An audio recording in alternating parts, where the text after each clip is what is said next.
शादी की खुशियों के रंग ड्रीम ड्राई के संग ब्राइड एंड ग्रूम के लिए junior best parlour dream dry for main and women.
The dreams bring back all the memories of everything we've been through.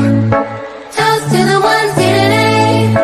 Toast to the ones that we lost on the way. Cause the dreams bring back all the memories. And the memories bring back you.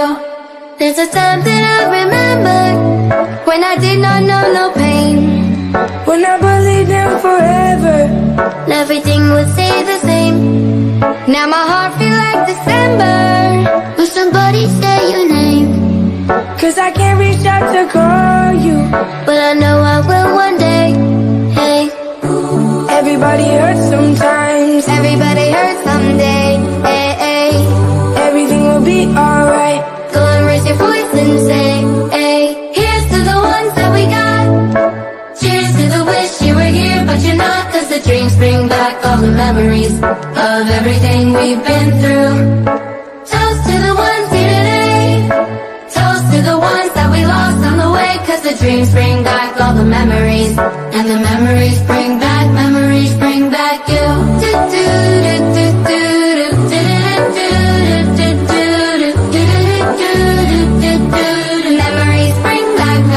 bring back you. There's a time that I remember when I never felt so lost. When I felt like all the hatred was too powerful to stop. Ooh, yeah. Now my heart feels like an ember, and it's lighting up the dark.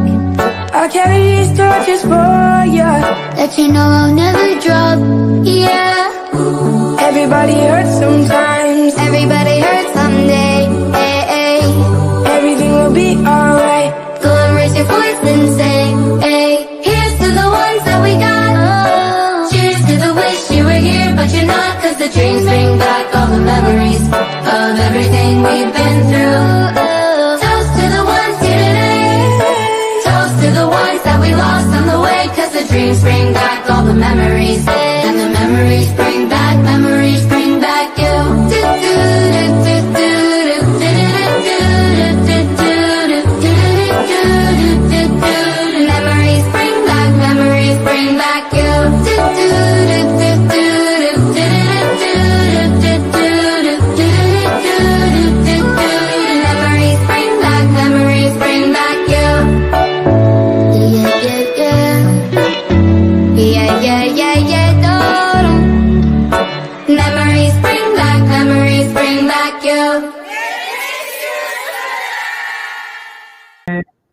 असांजे विच में जयपुर मां दीदी आई आहे जेकी retired assistant director आहे information and public relation department government of Rajasthan Jaipur.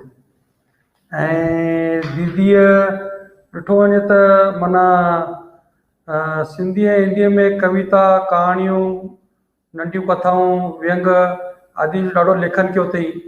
Hindi के अंदर हंस समकालीन भारतीय साहित्य समय माजरा एक और अंतदीप संप्रष्ट राजस्थान पत्रिका अमर उजाला दैनिक भास्कर दैनिक नवजुत अलाए घणनि अखबार में पंहिंजा लेख लिखिया अथई।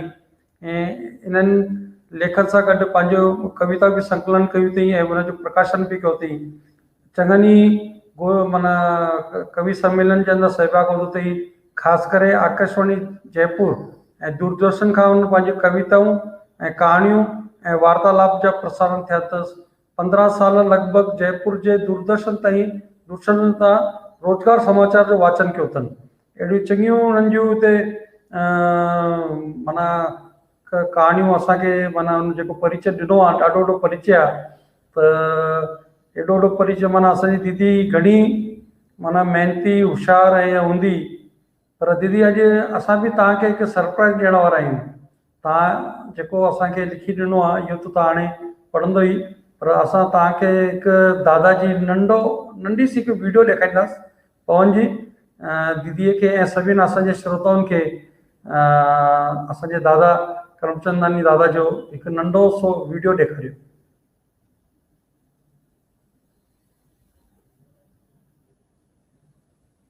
पवन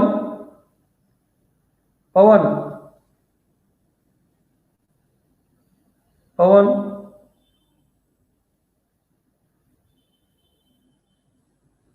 पवन जी अरे वीडियो ॾेखारो न किथे गुम थी वियो। अरे मां ॾिसण थो चाहियां न हिते छा आहे। हलो हलो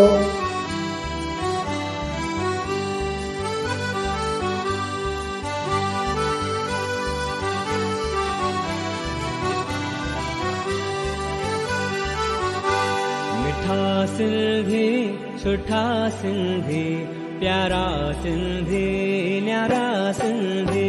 मिठा सिंधी सुठा सिंधी प्यारा सिंधी न्यारा सिंधी।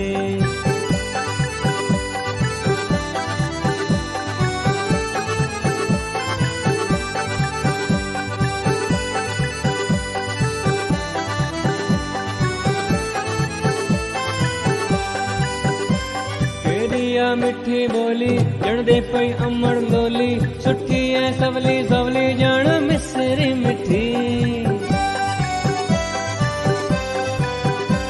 केडिया मिठी बोली जण दे पई अमड़ लोली सुठी ऐ सवली सवली जण मिसरी मिठी। सिंधी आया बोलिया सिंधी प्यारा सिंधी न्यारा सिंधी। मिठा सिंधी सुठा सिंधी प्यारा सिंधी न्यारा सिंधी।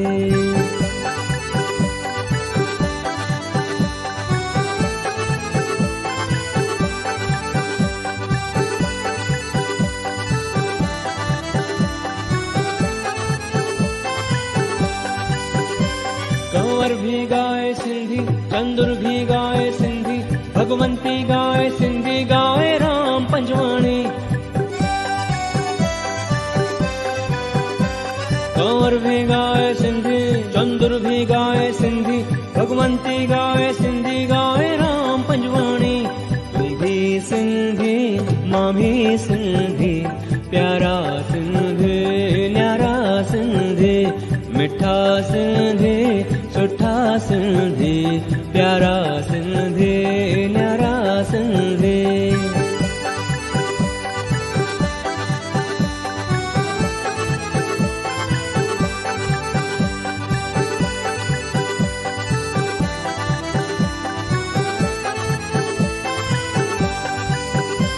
कल्याण में बोलियो सिंधी बम्बई में बोलियो Sindhi Hong Kong Dubai Singapore Jakarta Sindhi. Kalyan में बोलियो सिंधी, बम्बई में बोलियो Sindhi, Hong Kong Dubai Singapore Jakarta Sindhi. जिते सिंधी उते सिंधी, प्यारा सिंधी न्यारा सिंधी, मिठा सिंधी सुठा सिंधी, प्यारा सिंधी न्यारा सिंधी, मिठा सिंधी सुठा सिंधी, प्यारा सिंधी न्यारा सिंधी। जो अजली हुआयो, खुशियुनि सां हर दिल गायो। खुशियुनि जो अजली हुआयो, खुशियुनि सां हर दिल गायो। तूं जिए हज़ारे साल हीअ असांजी आरज़ू। लख लख वाधायूं, लख लख वाधायूं, लख लख वाधायूं। कल्याण में बोलियो सिंधी, बम्बई में बोलियो Sindhi, Hong Kong Dubai Singapore Jakarta Sindhi.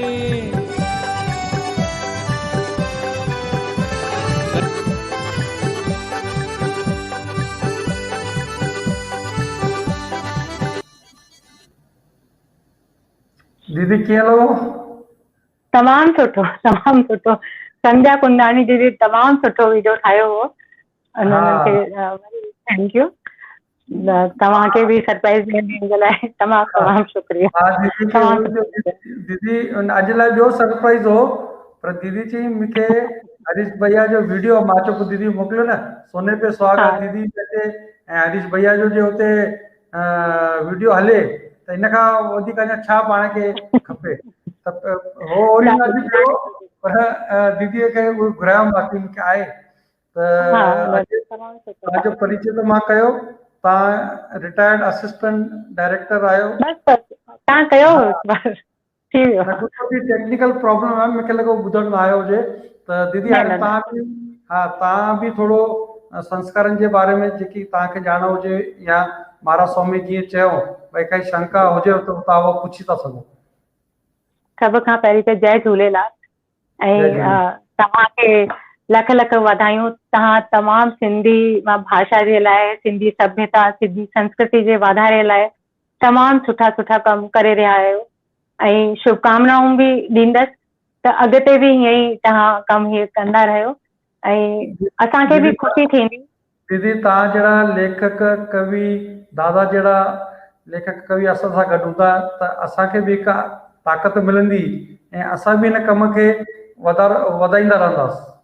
हा, उहो ई पोइ मां चवां, असां बि सदाईं तव्हां सां गॾु आहियूं हिन नेक कम में। 3 ॾींहं थी विया आहिनि, 16 संस्कार जे बारे में असां ॿुधी रहिया आहियूं। अॼु बि 2-3 संस्कार, अॼु पहिरीं 6 करे तव्हां पहिरीं खयां संस्कार जे बारे में असांखे ॼाण मिली, नई नई जानकारी। अॼु गुरु जी व्यास महाराज जी तमामु सुठी जानकारी असांखे ॾिनी, हुननि जी महिरबानी। संस्कार जी ज़रूरत असांखे थींदी छो आहे? असां समाजी प्राणी आहियूं, हिक ॿिए जी ज़रूरत असांखे थींदी आहे। न रुगो कमनि जे लाइ असांखे हिक ॿिए जी ज़रूरत थींदी आहे, बल्कि असांखे पंहिंजी ख़ुशियूं सेलिब्रेट करण जे लाइ घर में ॿार थो ॼमे, मुंडन थो थिए, जनेऊं थो थिए, वरी मंगनो आहे, शादियूं थियूं थियनि। हिन सभिनि जे लाइ असांखे पंहिंजा मिट माइट, असांखे हुन वक़्तु लॻंदो आहे कि असांजा जेका बि मिट माइट आहिनि असां सां गॾु आहिनि, असांजा दोस्त, यार दोस्त, संगी साथी, साहेड़ियूं, सभु मिली करे असां हुनखे सेलिब्रेट कयूं। हिन करे असांखे हिक ॿिए जी ज़रूरत थींदी आहे। न करे इन करे, बल्कि गमी ते बि असांखे ख़बर पवंदी आहे किथे त असां परचाइनी लाइ तुरंत वेंदा आहियूं, असांखे ज़रूरत थींदी आहे। हुन वक़्तु कहा भी जाता है कि वो जो दुख होता है वो बांटने से कम हो जाता है और जो सुख है वो बांटने से बहुत ज्यादा बढ़ जाता है। इन्हीअ करे असांखे ज़रूरत पवंदी आहे। असांखे शायदि संस्कार ठाहिण जे पुठियां जेका धार्मिक कारण हुआ उहो त ख़ैर असांखे ॼाण पई, पर मूंखे थो लॻे हिन जे पुठियां शायदि हिकु इहो बि कारण हो कि असांखे मौक़ा खपनि मिलण जे लाइ, गॾजण जे लाइ, कि असां पंहिंजे मिट माइटनि सां गॾिजूं, मौज मस्ती कयूं। छो त रूटीन में सभिनि जी हिकु रूटीन, सेट रूटीन सभिनि जी थींदी आहे। के कोई जॉब तो करे, कोई बिज़नेस तो करे, घर में कम पिया हलन, पर चेंज माण्हू खे ज़रूर खपे। शायद इन्हीअ करे बि शायद ये संस्कार ठाहिया विया हो त के न कंहिं बहाने सां असां गॾिजूं, पंहिंजे मतिलबु मौज मस्ती कयूं। ऐं दुख जे समय हिन करे की हुन कोई साझा करण जे लाइ असांखे कोई न कोई असांखे खपे जंहिंसां पंहिंजा असां दुख शेयर करे सघूं। इन्हीअ करे इहे शायदि संस्कार ठाहिण जे पुठियां शायदि इहे बि कारण रहियो हूंदो। अॼु असां विवाह संस्कार जे बारे में ॿुधो, तमामु सुठी ॼाण असांखे मिली, पर असां ॾिठो ये जेका विवाह संस्कार पवित्र बंधन ॾाढो पवित्र संस्कार आहे। ॿ आत्माऊं, ॿ प्राणी मिली करे हिकु नई ज़िंदगी हिन लिए शुरू कंदा आहिनि। ॿ परिवार हिन में साझा थींदा आहिनि। हीउ ॾाढो ख़ुशीअ जो मौक़ो आहे। पर छा असांजो ध्यानु हिन ॻाल्हि ते आहे त विवाह संस्कार में तमामु बुराइयूं अॼुकल्ह अची वियूं आहिनि। चयो वेंदो शुरू में जेकी शादियूं थींदियूं हुयूं हुनखे गुरु महाराज वधीक हुननि खे ख़बर हूंदी, हुननि विवाह खे चयो वेंदो हो ब्रह्म विवाह। पर जॾहिं खां हिन में डेती लेती शामिल थी वई आहे, हुन विवाह खे चयो वेंदो त राकासी विवाह। ऐं मुंहिंजो त चवणु आहे कि अॼुकल्ह हीअ रुगो राकासी बि न रहिजी वियो आहे, हीअ महाराकासी थी वियो आहे। डेती लेती हिन में एतिरी क़दर शामिल थी वई आहे त मतिलबु ग़रीबनि जे लाइ त हीअ ॾाढी मुश्किल थी वई आहे शादी करणु। घर में छोकिरी पैदा थी थिए, हुन ॾींहं खां ई माउ पीउ खे चिंता थी वञे कि मां हिन जी शादी कीअं कंदसि। अरे भई, अञा त छोकिरी पैदा थी आहे घर में, तूं हुनजी पढ़ाईअ जी चिंता कर, हुनजी लालन पालन जी चिंता कर, कीअं हिनखे खाराईंदे, कीअं हिनखे पढ़ाईंदे, कीअं हुनजो मेंटली फिजिकली डेवलपमेंट जे लाइ छा ख़र्च कंदे। पर हुनखे चिंता छा थी वेंदी आहे, हिन जी मां शादी कीअं कंदसि। हीअ त डेती लेती। पर माण्हू जेके आहिनि, जे वटि पैसा आहिनि, हू भले कनि, पर हू हिकु मिसाल थी वञे। पोइ मां के शादी में असां विया हुआसीं त हिकु माण्हू पियो चए, अरे ॾिस केतिरी आलीशान शादी आहे, केतिरा पकवान वकवान ठाहिया आहिनि, अहिड़ी शादी त मां कॾहिं ॾिठी कोन। पर ॿियो माण्हू वरी थो चए, अरे यार शादी त मुंहिंजी भाइटी जी तो ॾिसी आहे, छा त शादी हुई, 5-6 ॾींहं फंक्शन पिया हलनि, असां हीअं नचियो कुदियो, हिकु ॾींहुं मेहंदी, हिकु ॾींहुं लेडीज़ संगीत थियो, मेहंदी जी रस्म धार थी, पोइ वरी मंगणी थी, शादी थी, रिसेप्शन थियो, 5 ॾींहं प्रोग्राम हलिया। पोइ टे थो चए, असां त विया हुआसीं जैसलमेर विया हुआसीं शादी करण, डेस्टिनेशन शादी जो रिवाज थी वियो आहे। त जे वटि पैसा आहिनि हुननि जे लाइ त ख़ैर कोई मुश्किल कोन्हे कि असां घणा ई ख़र्च कयूं, पर ॿिए माण्हू रीस सां हुनखे ॾिसी करे हुनजे मन में अचे थी कि असां हुन हेतिरो ख़र्च कयो आहे त असां हुन खां वधीक कयूं, छो त समाज में स्टेटस ठाहिणो आहे। त ॾेती लेती हिन विवाह खे जेको हिकु पवित्र संस्कार आहे, हुनखे शायदि हुननि में इलाही बुराइयूं अची वियूं आहिनि मुंहिंजे ख़्याल सां। त ऐं हे बाक़ी दिखावो त थी वियो आहे। ॾेती लेती जेको अपील ॾेती थो हुनजो ॾाढो प्रदर्शन थो करे, ॾिसो मां पंहिंजी धीअ खे हेतिरो ॾिनो आहे, पर ग़रीब माण्हू जे लाइ त ॾाढी हीअ हुननि जो मरण थी वियो आहे अॼुकल्ह शादी करणु। फिज़ूल ख़र्ची तमामु वधीक थी वई आहे।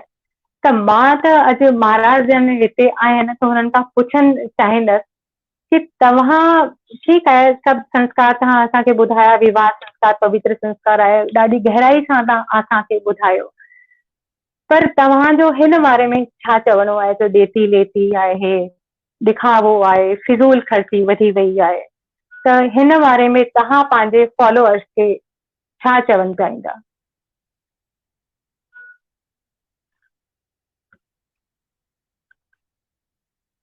महाराज जन असां महाराज व्यास जी जवाब ॾियणु चाहींदुमि ज़रूरी मुंहिंजी भेण खे।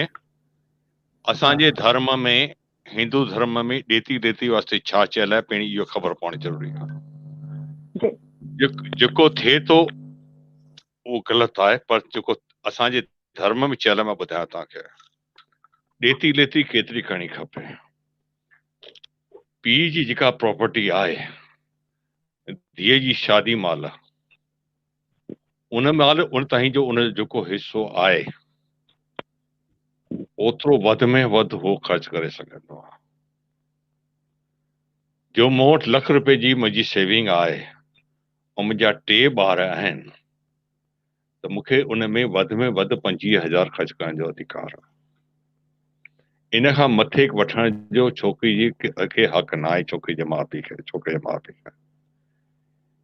छोकिरी खे पंहिंजे पीउ जी संपत्ति जो हिसो ॾिनल जो चयो वियो आहे। तंहिंखां पोइ बि इहो नियम ठाहियो वियो कि भई हिन खां पोइ जो मरण ताईं बि पीउ जेको कमाईंदो उहो जो छोकिरी खे नथो मिले, त तंहिंजे करे छोकिरी जे घर में पाणी पीअण बि मना कयो वियो असांजे धर्म में। तव्हां ॾींदा रहो, छोकी पीउ जो तव्हांजे पीउ जी कमाई आहे, उनमें तव्हांजी भेण जो बि हिसो आहे। हे लीगल सिस्टम वांगुरु ई आहे, ख़ाली जेसिताईं धीअ पीउ सां गॾु रहे थी ओसिताईं जी जेका प्रॉपर्टी जो जेको उनजो हिसो आहे उहो बि पूरो न, उनजो बि 75% ताईं छोकिरी खे ॾाजे में हीअं शादी ते ख़र्च करणो खपे। इन खां मथे वठण जो हक़ कंहिंजो बि कान्हे। ऐं घुरण जो असांजे में रिवाज ई कान्हे। असांजे में त जेको हिंदू धर्म में ईअं चयो वियो आहे कि वठण वारे जा हथ हमेशह हेठि न हूंदा आहिनि। तव्हां रामायण ॿुधी हुजे या पढ़ी हुजे या ॾिठी हुजे त उते महाराज दशरथ जनक खे चए थो, जनक चए थो मां तो जे राजा खे छा ॾींदमि, त दशरथ चए थो वठण वारे जा हथ त हमेशह हेठि हूंदा आहिनि, उहो त हमेशह ई भिखारी आहे। जेको छोकिरी ॾिए थो उहो दाता आहे, उहो जेतिरो ॾिए थो उहो ॾाढो घणो आहे। असांजे धर्म में घुरण जी त सफ़ा ई मनाही आहे। जेका इहा ॻाल्हि हले थी पई समाज में, इहे समाज जी कुरीतियूं आहिनि। इन्हनि खे मिटाइण जे वास्ते ई समाज खे जागरूक करण जी ज़रूरत आहे। तव्हां जेके चओ था बिल्कुलु सही ॻाल्हि आहे, जागरूक करण जी ज़रूरत आहे। कंहिंखे बि डिमांड करण जो हक़ न आहे। Demand is not a right, it's not a right. वधि में वधि पीउ खे बि केतिरो ॾियणो खपे इहो बि बंधन ॾिनल आहे। वधि में वधि U can give till up 75, माने जेको पे धीअ जे हिसे जो बि 75%, नॉट 100%। माफ़ कजो मूंखे, पर मां तव्हां खां जेको पुछण थी चाहियां उहो पुछण थी चाहियां, ये कुसंस्कार त थी वियो आहे, है न, कुरीति थी विया आहिनि, शामिल थी विया आहिनि, ॾेती लेती वधीक शामिल। तव्हां हुनखे घटि करण जे लाइ पंहिंजे फॉलोअर्स खे कॾहिं सम्झाईंदा आहियो कि भई ॾेती लेती न वठो, या असां हुन ॾेती लेती जिथे थींदी असां हुन शादी में न ईंदासीं, असां उहो शादी न कराईंदासीं यदि ॾेती लेती हुन में शामिल आहे। ॾिसो हिकु ॻाल्हि ॿुधो, जो स्वेच्छा सां कैपेबिलिटी हिसाब सां पीउ पंहिंजी ताक़त सां ॾिए थो धीअ खे गिफ्ट, तो उनखे मना न करे सघंदी। अॼु कोई कैपेबल माण्हू आहे, अॼु मां मुकेश अंबानी खे मना करे सघंदो आहियां? हुनखे करोड़ रुपया आहिनि, पंहिंजी धीअ खे करोड़ रुपयो ॿियो बि ॾिने त कहिड़ो फर्क़ु थो? उहो ख़र्च करे थो, हक़दार आहे।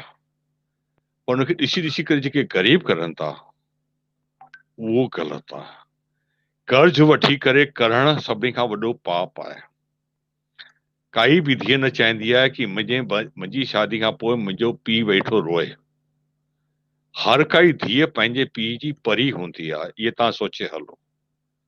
कोई बि धीअ अहिड़ी न हूंदी, कोई बि पीउ अहिड़ो न हूंदो जंहिंजो पंहिंजी धीअ में साह न हूंदो। तव्हां इहो हिकु ॻाल्हि ॿुधी असां ॿी ॿुधी वठो, अॼु ताईं तव्हां मूंखे ॿुधायो छोकिरी जा रिश्ता घणो करे माउ ई फिक्स करे सघंदी आहे, कॾहिं कोई पीउ फिक्स करे सघियो आहे? छोकी उनखे कोई छोकिरो पंहिंजी धीअ जे लाइक़ु सही लॻंदो ई कान आहे। उहो चवंदो आहे मुंहिंजी धीअ त दुनिया जी परी आहे, उनजे बराबरि कोई छोकिरो थियो ई कान्हे। जॾहिं माउ फिक्स करे छॾी आहे त चवंदो आहे ठीकु आहे, भई हलो ठीकु आहे। इहो त दुनिया जो दस्तूर आहे। पर जंहिंखे ॾियण जी ताक़त आहे उहो भले ॾे पंहिंजी ताक़त सां। मोट 500 करोड़ ॿिया आहिनि, मां धीअ खे करोड़ ॾिनो त तव्हांखे कहिड़ो फ़र्क़ु आहे? हा, फ़र्क़ु तॾहिं आहे जॾहिं मुंहिंजे खीसे में पैसो कान्हे, मां ॿियनि सां घुरी करे ख़र्च कयां थो, धीअ जी शादी में ख़र्च कयां थो, ॾियां थो, त गुनाह आहे। अॼु मां बिज़नेस टाइकून हुजां ऐं मूंखे कोई चए कि भई मां पंहिंजी धीअ जी शादी ते ख़र्च न कयां, अरे छो न कयां भाई? छो न करे माण्हू? जंहिंखे करोड़ रुपया पिया आहिनि उहो छो न ॾे? पंहिंजी धीअ खे न ॾींदो त कंहिंखे ॾींदो? न्याणी जो उन ते हक़ आहे न। मां चवंदो वरी उन ॾे न धीअ जे हिसे जो थिए थो त ओतिरो उन हक़ आहे। हा जी, दीदी ॾियनि त खपे। हा बाक़ी अॻियां इहे हलो। असां बाक़ी इहे ॻाल्हि आहे, मां तव्हां सां सहमत आहियां। असां ज़रूरु चवंदा आहियूं सभिनी खे इट्स दिस पंहिंजे बजट खां मथे कढिजो, चाहे शादी में, चाहे मरणे में, चाहे किथे बि। असां सभिनी खे चवंदा आहियूं we are giving the warning कि do up to your capacity. तव्हांजी ताक़त आहे ओतिरो कयो। दान बि पंहिंजी ताक़त खां सुठो लॻंदो आहे, गिफ्ट बि असां पंहिंजी में ताक़त जे हिसाब सां लॻंदी आहे। ॿी हिकु असां में हिकु चवणी आहे, जेतिरी चादर हुजे ओतिरा ई पेर पसारियूं। हाणे जेके उहो चादर सभिनी में आहे। हा, उहो सिंधियुनि में रुगो असां में कोन्हे, हीअ चवणी सभिनी में आहे। हीअ त ख़ैर सभिनी में हिन ॻाल्हि ते सभिनी में ई हुजणो खपे। इहा जेका अॼु जे टाइम जी प्रॉब्लम आई आहे। पर हिकु ॻाल्हि ध्यानु रखणी खपे, धीअ जे पीउ खे बि ध्यानु रखणो खपे कि मुंहिंजी धीअ काई शइ आहे, पाण खे पंहिंजी धीअ खे घटि न सम्झे। जेको वठण थो अचे उनजी एतिरी औकात कान्हे कि उहो उनजे भले में असां शइ बि सघे। एहसान आहे धीअ जे पीउ जो कि पंहिंजी धीअ पंहिंजे कंहिंखे ॾिए थो पियो, उहो उनजो इहा हिकु वॾी एहसान ॻाल्हि आहे। हा, इहो साईं हिकु धर्म में हमेशह चयल आहे। तव्हां शादी जी रीतियूं कॾहिं मूंसां गॾु वेही करे तव्हां शादी ॾिसिजो, ऐं उहो बि उते जेको साम्हूं वारो चए मूंखे वारी विधि सां शादी करायो, त पोइ तव्हांखे मां ॿुधाईंदुमि कि भई कॾहिं मां तव्हांखे ज़रूरु कॾहिं मौक़ो मिलियो जेको साम्हूं वारो चवंदो मूंखे विधि सां शादी करायो, बिल्कुलु जेको सही चवंदो अचिबो ज़रूरु मौक़ो। बिल्कुलु ज़रूरु। जॾहिं मां रुगो हिकु जॾहिं कोई चवंदो मूंखे विधि सां शादी कराए त वेद मंत्र बि ॿुधाईंदुमि। उन में बाक़ाइदे लिखियल आहे पंहिंजी ताक़त जे अनुसार। हा दीदी, हाणे अॻियां हलो। कोर्ट मैरिज बि सक्सेस थींदियूं आहिनि, हीअं कोन्हनि कि कोर्ट मैरिज हुते त कोई मंत्रचार न थींदा आहिनि। पर ख़ैर उहो धार ॻाल्हि आहे। मां रुगो हिकु एग्जाम्पल पई ॾियां। मां हाणे तव्हां उते बि ईंदुमि, कोर्ट मैरिज ते बि ईंदुमि। तव्हां जेको ॻाल्हि कई रुगो आहे न थींदियूं आहिनि ॾाढियूं। मां पाण ॾिठी आहे, तमामु सक्सेसफुल थींदियूं आहिनि। हीअं कोन्हे कि उहो सक्सेस न थींदियूं आहिनि, उहो धार ॻाल्हि आहे। ख़ैर मां हिकु एग्जाम्पल पई ॾियणु चाहियां हिकु ॻाल्हि जी। मां तव्हां सां बिल्कुलु सहमत आहियां, कोर्ट मैरिज सक्सेस थींदियूं आहिनि। पर जी जिथे समझदारी हुजे, जिथे समझदारी हुजे, हे आहे ॿारनि खे समझदारी ॾियणु। कोर्ट मैरिज में टाइम न हूंदो आहे समझदारी ॾियण जो। जेके ॿार पाण में समझदार आहिनि उन्हनि खे काई समझदारी जी ज़रूरत ई कान्हे। शादी जेके रीतियूं आहिनि, शादी जेके विधियूं आहिनि, इहे ॿार खे समझदारी ॾियण जे वास्ते आहिनि। तव्हां छा तव्हांखे ज़रूरत नथी सम्झे भई कि ॿार खे सम्झाइणो खपे? Is it not our duty? न आहे न, छो न आहे? कोर्ट मैरिज ग़लति कान्हे। आई एम नॉट सेइंग जी। Court marriage is wrong, but उहो जेको जी। समझदार आहिनि उहे उनजी शादी ज़रूरु सक्सेस थींदी, छोकी पाण में समझदार आहिनि। समझदारी ज़रूरी आहे। जेके समझदार न हुजनि उनखे थोरो सम्झाइणो न खपे? बिल्कुलु बिल्कुलु बिल्कुलु, उहो त ज़रूरी आहे। पर हिकु ॾींहं में समझ न ईंदी उन्हनि खे। इहे जेके शादी में जेका ॻाल्हि स्टेप थींदियूं आहिनि उहो उनखे सम्झाइण वास्ते हर स्टेप कि गृहस्थी कीअं जीअणी आहे। न पर गृहस्थी महाराज जीअण मुंहिंजो सौखी ॻाल्हि कान्हे। आख़िरी में हिकु ॾींहं में हुनखे समझदारी न ईंदी, हिकु ॾींहं में समझदारी न ईंदी। न बिल्कुलु इहो मां पालकनि तव्हां जी गलती आहे। मां तव्हां सां पालकनि जी सम्झां, गलती आहे। पालकनि जो कमु आहे ॿारनि खे सम्झाइण। बिल्कुलु बिल्कुलु, शुरू खां ई। हा महाराज, तव्हां असां सां गॾु सिर्फ़ु जॾहिं कुझु कार्यक्रम हूंदा तॾहिं महाराज असां सां गॾु हूंदा। उन वक़्तु जेतिरो सम्झाइणो उहो सम्झाईंदा। बाक़ी जवाबदारी असांजी आहे, पालकनि जी आहे। बिल्कुल बिल्कुल, मैं बिल्कुल सहमत आहियां। हिकु एग्जाम्पल ॾींदी मां तव्हांखे हरियाणा जो। हरियाणा जो हिकु एग्जाम्पल ॿुधो तव्हां। हुते आहे संत रामपाल, हरियाणा में आहिनि। हू शायदि पश्चिम बंगाल ऐं गुड़गांव वग़ैरह में शादी कराईंदा आहिनि। संत महाराज ॾाढा फॉलोअर्स आहिनि हुननि जा। हू रुगो 17 मिनट में शादी कराईंदा आहिनि। जेकी बि हुन रीति, हुननि जो रमैनी विवाह पद्धति ठाही आहे हुननि। वॾा संत महाराज आहिनि, ॾाढा फॉलोअर्स आहिनि। कोई ॾेती लेती हुनमें न आहे। शादी थींदी आहे, ॾींहं में शादी थींदी आहे, कोई फिज़ूल ख़र्ची हुनमें। छा असां कोई अहिड़ो रस्तो नथा कढी सघूं? मां हिकु ॻाल्हि तव्हांखे सिधी ॾिसणु चवंदुमि, कोई केतिरो बि वॾो संत हुजे, जी वेदन खां मथे कोई संत कान्हे। बिल्कुलु वेदन में करोड़नि ऋषियुनि जी दिमाग़ पियल आहे, उन्हनि जो अनुभव पियल आहे। जॾहिं असां ॿुधाईंदा आहियूं त माउ पीउ बि साण वेठा हूंदा आहिनि, उहे बि ॿुधंदा आहिनि। ऐं मां त चाहींदो आहियां अॼुकल्ह कोशिश प्रार्थना कंदो आहियां कि माइक ते ॾियो, ॿिया बि ॿुधनि कि शादी आहे छा, ताकि जीअं सॼी शादी में सम्झूं था त सम्झूं असांखे करिणो छा आहे। ऐं पुट मुंहिंजी जेका तव्हां ॻाल्हि चओ था बिल्कुलु 100% सच हूंदे बि साण इहा ॻाल्हि बि ज़रूरी आहे कि लिटरेसी ॾिबी आहे। लिटरेसी पंहिंजे अंदरि पैदा थींदी आहे, हिन में कोई शक न आहे, दिमाग़ पैदा थींदो आहे, ब्रेन इज देयर। पर तॾहिं बि असां एजुकेशन ॾींदा आहियूं। एजुकेशन ज़रूरी आहे। सभिनी खे ख़बर आहे कि पार्टनरशिप एग्रीमेंट में छा लिखियल हूंदो आहे, 99% क्लॉज साॻी हूंदा आहिनि न। तॾहिं बि जॾहिं बि असां नई पार्टनरशिप शुरू कंदा आहियूं त ॿिन्ही पार्टनरशिप सही वठंदा आहियूं न। भाई 3 पार्टनर आहियो, 2 पार्टनर आहियो, घणा पार्टनर आहियो, हिते सही पायो, रजिस्ट्रार जे साम्हूं सही पायो कि तव्हां हीअ शर्तियूं मंज़ूर कयूं आहिनि। जॾहिं कि सभिनी खे ख़बर आहे पार्टनरशिप डेट जी 85% ॻाल्हियूं सभिनी खे एग्रीमेंट में कॉमन हूंदियूं आहिनि। तंहिंखां पोइ बि असां सही पाराईंदा आहियूं, उनखे ॿुधाईंदा आहियूं। बीठल पाणी मुंहिंजो चवणो आहे, जो बीठल पाणी थींदो आहे हुनमें सड़ान थी वेंदी आहे, सड़ी वेंदो आहे बीठल पाणी। हुनखे हलणो खपे, मतिलबु हलंदो रहे उहो पाणी, त उहो ताज़ो रहंदो आहे। त छा असांखे चेंज न मतिलबु चेंज थियनि खपनि, असांजे बि के रस्मियूं असांखे लॻनि थियूं ठीक कोन्हनि असांजे समाज जे लाइ। जो कि अमीर आहिनि उहे असांजे लाइ मिसाल थी वेंदा आहिनि ऐं असां उन्हनि खे फॉलो कंदा आहियूं। भई मां कंहिंखे सम्झाईंदसि महाराज जी, मुंहिंजी केरु ॿुधंदो? चावला जी कंहिंखे चवंदा भई तव्हां ॾेती लेती न वठो, केरु ॿुधंदो चावला जी ऐं मुंहिंजी? पर तव्हां जॾहिं माण्हुनि खे सम्झाईंदा त उहो तव्हांजी ॿुधंदो। इन करे मां तव्हां ते अर्ज़ु थी कयां, तव्हां यदि इहे नेक कम कंदा त तव्हां इलाही न्याणियुनि जो ज़िंदगी बचाईंदा। तव्हां मुंहिंजी ॻाल्हि ॿुधी हलो, मां हर क़दम ते चवंदो आहियां पुट, हर क़दम ते चवंदो आहियां। डाइवोर्स बि असां वटि तमामु वधीक थी विया आहिनि, तमामु वधीक थी विया आहिनि डाइवोर्स अॼुकल्ह। तव्हां वटि जेके डाइवोर्स केस अचनि था, तव्हां उनखे मूं वटि मोकिलियो, मां उन ॿारनि खे मंत्र ॾींदुमि, ॿार थोरे ॾींहं खां पोइ तव्हांखे चवंदा असांखे डाइवोर्स खपे ई नथो। वेदन में इहे ॻाल्हियूं लिखियल आहिनि, असां उनखे ॿुधाईंदा ई कान आहियूं, पुटनि खे शयूं ॾींदा ई कान आहियूं। तव्हां हिकु ॻाल्हि ॾिठी हूंदी, कृष्णा और रामायण सीरियल तव्हां पुट ज़रूर ॾिठा हूंदा मुंहिंजा। जी जी जी। बि अहिड़ो ॻाल्हि कान्हे कि महाभारत सीरियल न ॾिठो हुजे, रामायण सीरियल न ॾिठो हुजे, हिंदू सभिनी ॾिठा आहिनि। तव्हां ॾिठो हूंदो कि शादी खां 3 ॾींहं पहिरीं सीता माता गौरी पूजन करण थी वञे, उते पुष्प वाटिका में भगवान राम उनखे ॾिठो। इहा ॻाल्हि ॿुधी अथव न, ॾिठी अथव न? ईअं ई तव्हां कृष्णा में ॾिठो हूंदो, रुक्मणी बि शादी खां 3 ॾींहं पहिरीं गौरी पूजन करण थी वञे। इहो ॾिठो अथव न? बिल्कुलु ई।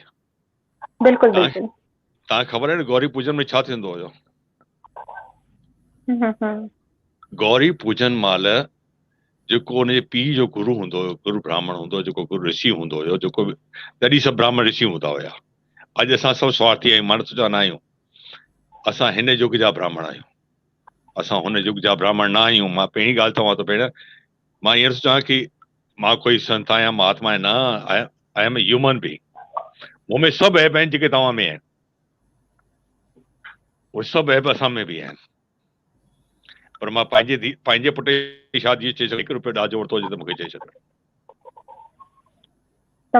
1 रुपयो वरितो हुजे, 1 रुपयो वरितो हुजे, मुंहिंजी नुंहुं साम्हूं वेठी चओ त हुनखे घुरायोसि, तव्हांखे साम्हूं घुरायो। असां ॾाजो घुरो हुजे, मां तव्हांखे ॿुधायां थो, मां बाक़ाइदा चयो कि असांखे तव्हां धीअ ॾिनी आहे, तव्हांजो अहसान आहे। इहा ॻाल्हि हिकु ॻाल्हि। ॿी ॻाल्हि, असांजे गौरी पूजन महिल असां छा कंदा हुआसीं पहिरीं, असां जेके वॾा छा कंदा हुया, हाणे असां नथा कयूं, उहा ॻाल्हि ॿी आहे। गौरी पूजन महिल छोकिरी अची करे गुरू खे पेरे पवंदी हुई ऐं हिकु नारियल जो श्रीफल ॾींदी हुई। नारियल फल वठंदो हुयो गुरू। चवंदी हुई कि मुंहिंजो पीउ मूंखे जेको ॾींदो ॾींदो, राजो ॾींदो, सुको ॾींदो, उहो मुंहिंजो पीउ ॾींदो, पर मां तुंहिंजी बि त धीअ ई आहियां, तूं मूंखे छा ॾींदी? त उहा धीअ थी करे गुरूअ सां घुरंदी हुई त गुरू हुनखे कुझु अहिड़ा मंत्र ॾींदो हुयो जेको हुनखे सावरे घर में स्थान ॾेई रहंदा हुया, सभिनी जो दिलि जीते सघे। पहिरियों ॻाल्हि। ॿी ॻाल्हि, अत्याचार न थी सघे। अॼु जो के ससु जी धीअ थिए या दिलि थिए या कंहिंजी बि दिलि थिए कि नूंहं खे छाड़े छॾियूं, जेको थियो बि आहे असांजे समाज में थी तो रहे, तमामु वधीक केस पिया अचनि। नुंहनि खे छाड़ियो बि अथऊं जो उहो छोकिरी हथियारनि सां मंत्रनि सां अलंकृत आहे। मां ओपन चैलेंज थो ॾियां कि हुनखे कोई हथु लॻाए। अॼु डाइवोर्स थियनि, अच्छा रेप थिए केस थियनि, जो असां पंहिंजी धीअनि खे मंत्र ॾेई रखूं था, कंहिंजी हिमत आहे कि हुनखे हथु लॻाए ॾेखारे। मां चवां थो हथु लॻाए ॾेखारे। छोकिरी चवंदी हल मां कपिड़ा लाहे, तूं मूंखे हथु लॻाए ॾेखारे कोई। खैर इहे त रेप थियनि पिया, इहे त खैर छाकाणि कि असांखे असांजे धर्म जे मथां विश्वास मंत्र जे मथां विश्वास बस महाराज मूंखे लॻे थो असां पाण में वरी ॻाल्हाईंदासीं हिकु ॿी खे। हा पोइ ॻाल्हाईंदासीं। हिकु असां तव्हां जनम कुंडली वग़ैरह मिलाईंदा आहियो, ठीकु आहे, मिलंदा आहिनि भई घणा नक्षत्र मिली विया। असांखे ख़बर आहे कि सिंधियुनि में थैलीसीमिया बीमारी तमामु वधीक थींदी आहे। थैलीसीमिया छो थींदी आहे? थैलीसीमिया जेको छोकिरे ऐं छोकिरी जी शादी थी रही आहे, यदि छोकिरी खे माइनस थैलीसीमिया आहे, छोकिरे खे बि माइनर थैलीसीमिया आहे, त उन्हनि जी शादी थींदी त उन्हनि जे ॿारनि खे मेजर थैलीसीमिया थियण जा चांसिस तमामु वधी था वञनि। हर साल घटि में घटि 25-30 मौतियूं सिर्फ़ु रुगो थैलीसीमिया जे कारण थियनि थियूं। त छा तव्हां जेके बि तव्हां वटि ईंदा आहिनि छटियूं जी भेंट कराइण लाइ, तव्हां उन्हनि खे जागरूक कंदा आहियो कि वञो पहिरीं तव्हां थैलीसीमिया जो सर्टिफिकेट? बिल्कुलु, मां हाणे तव्हांखे हिन बारे में बि ॿुधाईंदुमि। मां थैलेसीमिया ते थोरी स्टडी बि कई आहे। मां तव्हांखे ॿुधाईंदुमि, मां अहिड़ा 20 ॿारनि जी जनम पत्री ॾिठी आहिनि, वधीक जी न, हुनजे माउ पीउ जी जनम पत्री ॾिठो आहे। माउ पीउ जी जनम पत्री ॾिसण खां पोइ उनजे मैच में मां ॾिठो आहे कि नाड़ी दोष हूंदो आहे। 20 ई ॿारनि जे माउ पीउ जी कुंडली जे मैच में नाड़ी दोष हूंदो आहे। अॼु मूं वटि जेके बि नाड़ी दोष वारा केस ईंदा आहिनि जो शादी कंदा हूंदा आहिनि, त मां हुनखे चवंदो आहियां शादी करण खां पहिरीं सावधान थैलेसीमिया जो चेकअप करायो वञी करे। तमामु सुठो जागरूक आहियो त तमामु सुठो। इहा ॻाल्हि मां पहिरीं चवंदो आहियां। अच्छा हाणे तव्हां घणे पुछो, मां घटि में घटि असांजी पंचायतूं हर साल थैलेसीमिया जो असां कैंप लॻाईंदा आहियूं। भले असां सभिनि खां 50 रुपया 100 रुपया असांजे जेके थाणे जा ये मुंबई में बि तमामु ज़रूरी आहे। 100% सभिनी खे चवंदो आहियां ब्लड चेक करायो, कोई वॾो ख़र्च कान अथव, थैलेसीमिया जो चेक करायो। छोकी इहा बीमारी जो तव्हां थींदी नई ईंदे वारी जनरेशन खे तकलीफ़ पैदा कंदी। ऐं इहो मां चेक कयो आहे ऐं अनुभव बि वरितो आहे ऐं सभिनी खे सलाह बि ॾिनी आहे ऐं माण्हू मञी बि आहे। जे मञी आहे हुनजा नाला बि मां ॿुधाए छॾंदो, नाला ऐं नंबर बि ॾींदो। तव्हांजो असांजे महाराज स्वामी जो धन्यवाद। हाणे असांजा